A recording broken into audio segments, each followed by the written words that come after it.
In the last two fragments, I have spoken a bit about some aspects of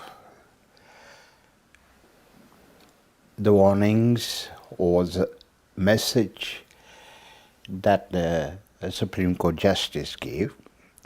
I want to go a bit further, but this time opening up multiple other dimensions which are contained in the issue, which is also suggested by the Supreme Court Justices. And let me begin with, perhaps we should say, let's begin with rounding off the issue of law. And now, a rounding off means, of course, that there is enormous amount of material and problems involved, but just want to pick up one. Consider the fact that the UGC rules are about equity. So let's look at the legal dimension to it. There is an idea in India where people talk very often of constitutional morality. And they refer to certain values in the Constitution, embodied in the Constitution, written in the Constitution, like liberty, equality, fraternity, human dignity. These are the values they think is embodied in the Constitution. And many people use constitutional morality to talk about these values and use it in arguments, articles, and judgments, and so on. Now, this move creates incredible number of problems.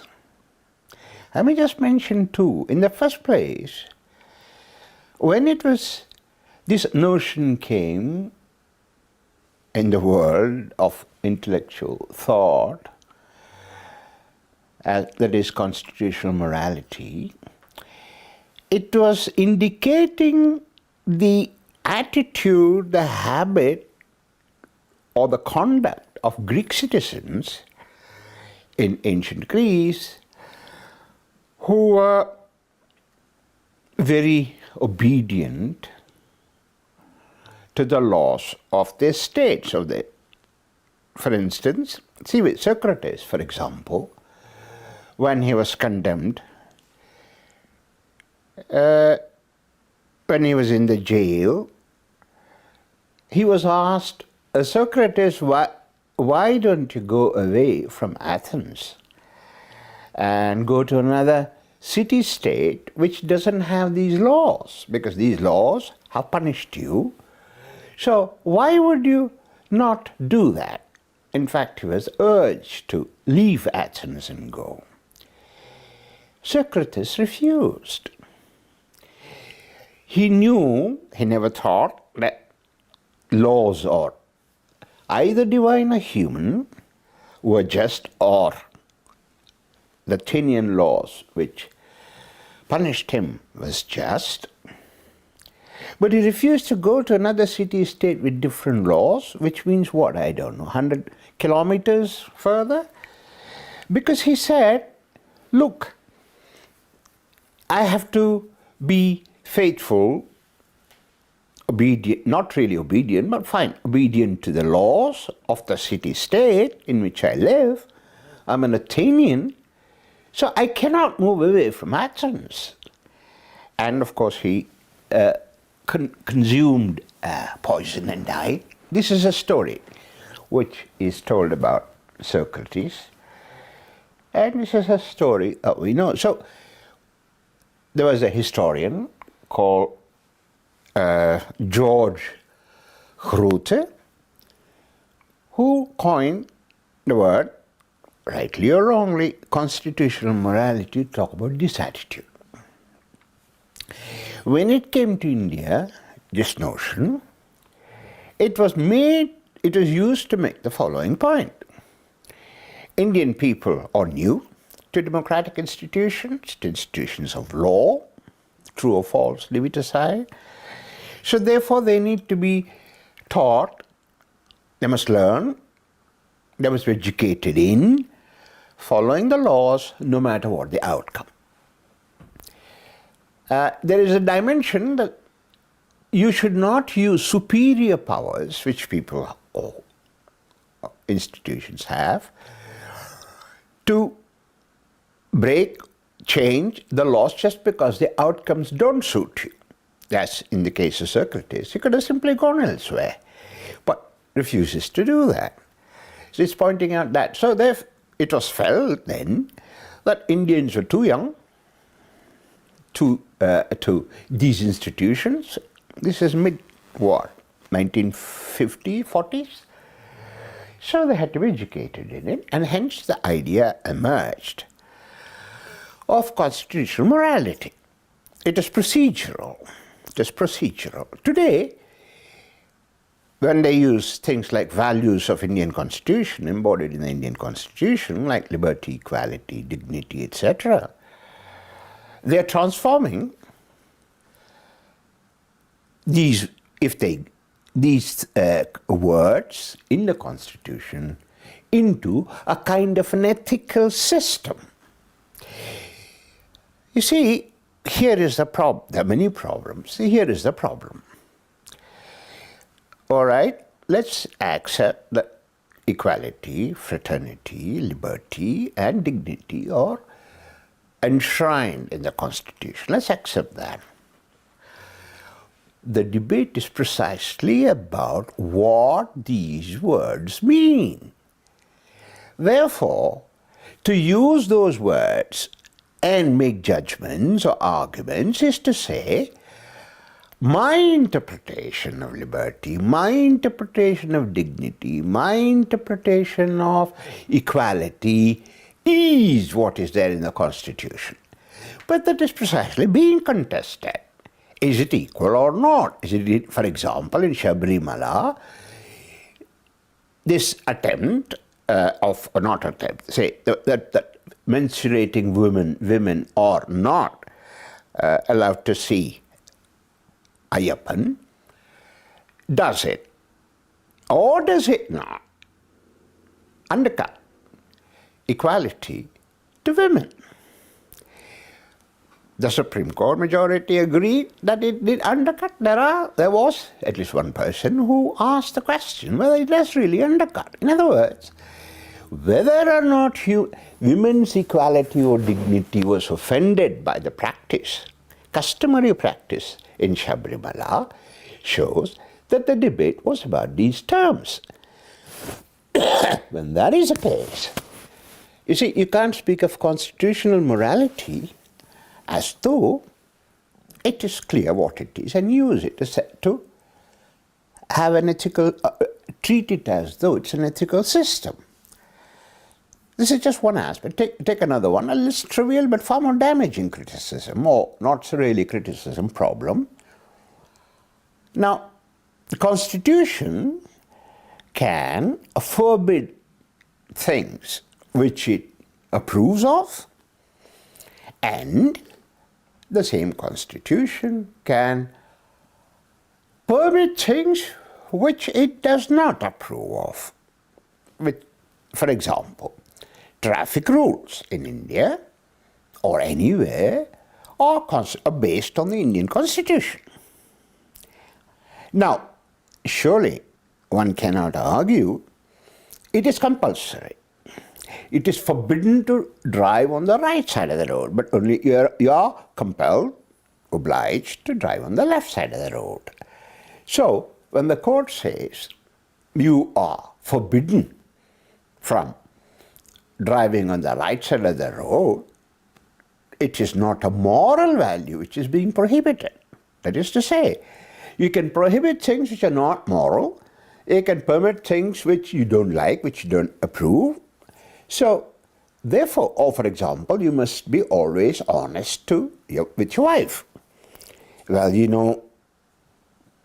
if that were to be a law, I think quite a lot of husbands and wives would be in the jail today. So, bringing in constitutional morality to argue about equality, dignity, and so on, begs, on the one hand, the question, because that is precisely what is being challenged, contested, disagreed with, and, on the other hand, it cannot be. Constitution is not a moral theory about how human beings should behave. It does not supplant any secular moral theory or any religious moral theory. So it is very confusing and creates huge problems to use constitutional morality as a way of defending ethical positions or to put across ethical arguments. Now, why is this important? It's because if you look at the title of UGC rules, it's about equity. Now, there are multiple aspects to this. I'll just take two, but moving away a bit from law already. See, equity, we are familiar with it perhaps under Joe Biden, the earlier president of the United States, the previous president, who had this diversity, equity, and inclusion programs, which in the last 1 year has been attacked by the Trump administration and the Republican Party. Now, we don't have to take sides on that, and I don't take it either, but in both Joe Biden's story and in UGC's story, you get the equity. Now, what exactly is equity? What is it that we are trying to protect, preserve, and promote? To use the slogan of the American police, Los Angeles police here, protect, preserve, and promote. So what is equity? Now, we also, for example, you see it already in the UGC rules, equity, equality is sometimes used as synonyms, as though they mean the same. Well, they don't. Because equity, as it's used, as means something, to the extent we are able to put it purely secular terms, equity is about outcomes. Similar, identical outcomes of actions. That is equity. Equality is about access to resources, equal access to resources, or comparable access to resources. So one is about access to resources, the second is about outcomes. Now, thus equity is outcomes.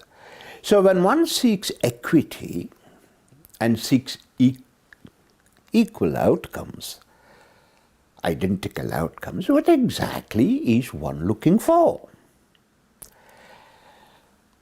See, if you say you want equity of outcome, how about, let's take education system and restrict ourselves to that. So you have a group of students, same teacher, same way of teaching, you have different outcomes coming up from different students.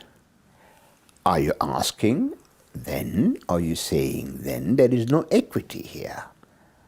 Because differential outcomes are indicative in some senses, and more than some senses, absence of equity or inequity. So when we say we want equity, first thing is that what would it mean, for example, biological differences, psychological differences, social differences between individuals between individuals in different groups. Now, if you want equity, what exactly are we aiming to achieve? Now, remember, this is not equality, not asking for equal access to resources. We are saying the result of access to resources in all cases must be the same, identical, similar.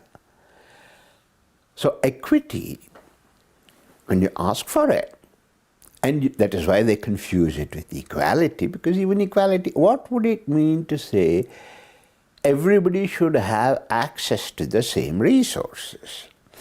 Like, for example, India today cannot access the large language models like Anthropic, Chat GPT, Gemini Pro. They cannot build it. They don't have access to NVIDIA chips. They don't have access to energy required to power it. And there is an enormous shortage of water, which is required to cool it. So it is inequity. Now, what exactly do we ask when we say we want equity here? Or there is differential environmental. You have the tropics, you have the Arctics, you have the Antarctics. There are differential environmental conditions which give birth to different outcomes. Are we asking equity there? Are we asking equality there? What exactly are we asking? So when UGC says we want equity, purely if you look at it in terms of legal terms, you see that or in any terms, in fact, it doesn't make much sense. Where does this equity come from, this idea? What exactly does it say? In the sense, who used it, when, and what does it mean? Because if you don't understand what equity is, equality is, that's, of course, shows that Indians don't in their culture what equity means, what equality means. Understandable, both are English words, right? So we didn't have English until the British came to India. So let's not look for Sanskrit and Hindi words. It's of no use unless you understand what it means. You see, let's put it this way, why did Biden use it, you think? You see, Biden is a Roman Catholic, he's a Christian. It's completely understandable why he uses it, because it is very deeply Jewish, Christian notion, word. It is in the Old Testament Bible, very much. The idea of equity and inequity. For example, and this brings us to the ethical dimension and to morality, the Old Testament Bible, there are two thoughts, some senses contradicting, some senses not contradicting. You have in the Old Testament, Exodus, for example, and it'll come back to me, where he says, who is the he? Yahweh says, Deuteronomy. So Deuteronomy and Exodus. In Exodus, Yahweh says, the iniquity of the fathers will be put on 3-4 generations of the sons of those who love me, and upon thousands who hate me. That means the iniquity of the fathers is transmitted to the children, and to Yahweh it's only 3-4 generations. Then you also have, in the same Deuteronomy, also it says that the sins of the fathers do not go to the sons, and the sins of the sons do not go to the father. Both thoughts are there, but here there's no question of loving or hating Yahweh. So equity, inequity come from there. Thus, when Shakespeare says, sins of the fathers are visited upon the children in his Merchant of Venice, he's talking about iniquity.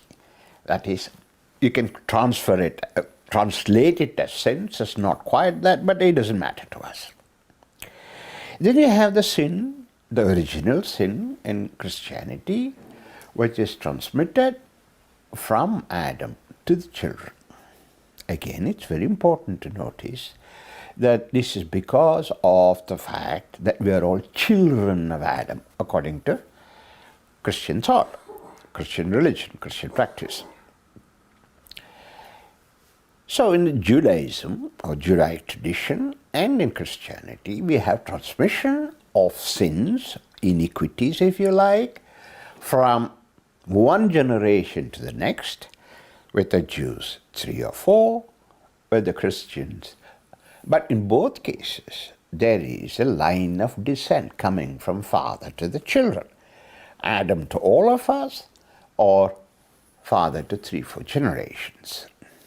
Now, some time ago, and this is very, very popular in India, a very famous, highly respected figure in India, about a year ago, made a speech which then the thought has been repeated endlessly, and goes something like this. We all of us Indians, more or less, I'm not quoting that respected person, but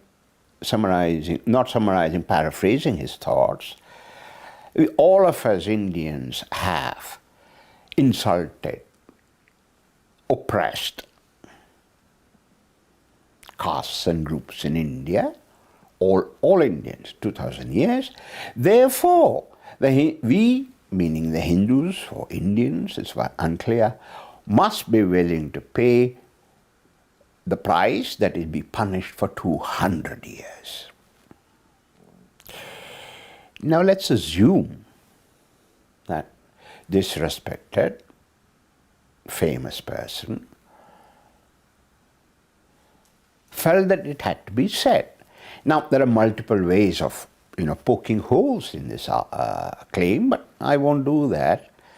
I'm going to assume that what he's saying, he's expressing a very genuine ethical belief.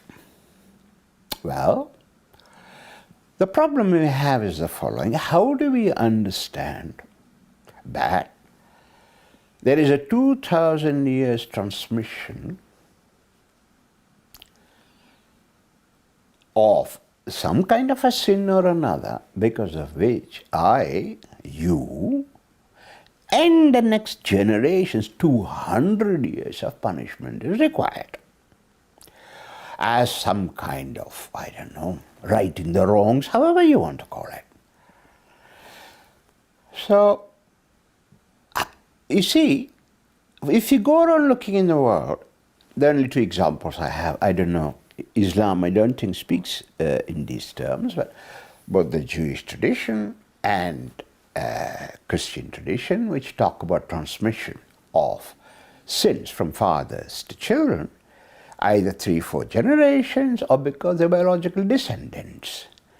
Now, if you want this transmission, 2000 years, and punish someone else, other generations, for the sins committed earlier on, then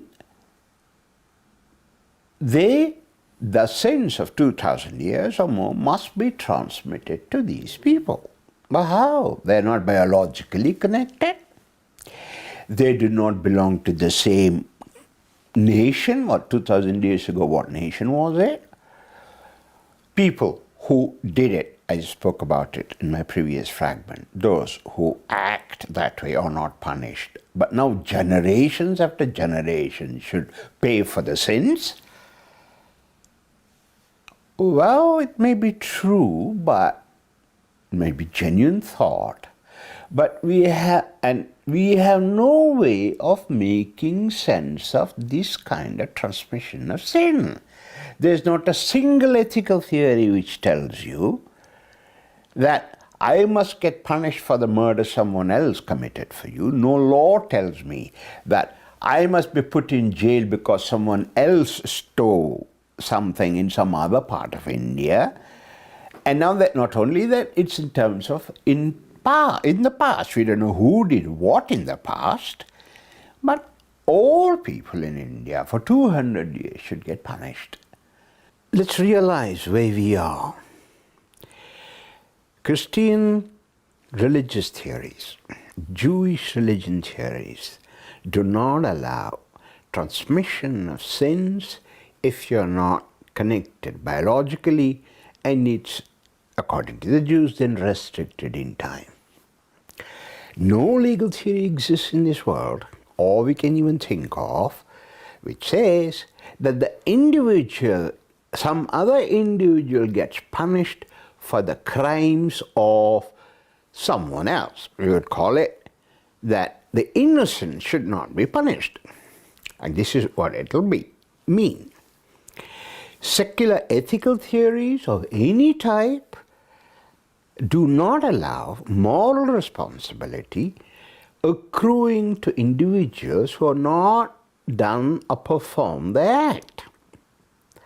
So, any of these theories together, in combination or on their own, can give us any kind of a framework which says what somebody else did elsewhere, I have to pay the price for 200 years. My children had to pay the price for 200 years what somebody else did. But there is a bigger problem, which is that this kind of transmission of sins of the fathers to the sons is forbidden, is unthinkable in the Indian traditions. That is, our karma is our karma. Karma phala accrues to the individual who performs the karma. What is being said? Karma phala of someone else is elsewhere, some part of the world, unconnected to me. I have to be punished for, or the karma phala accrues to me. This is unthinkable in India. So, no theories, ethical, moral, religious theories, no theories, legal, whatever the notion of legality is, and Indian culture and traditions forbid what this extraordinarily respected, rightly so, well-known personality said in a speech repeated any number of times since then by him and by others, that all Indians must pay for more than 200 years punishment for what they have been doing over the last 2000 years. And what crime is it? In English it comes as insulting. Probably the word that used was avamana. So, some people do avamana to some other people, and my children, my grandchildren will be punished for 200 years for that act. Just think about this, whether this is even possible.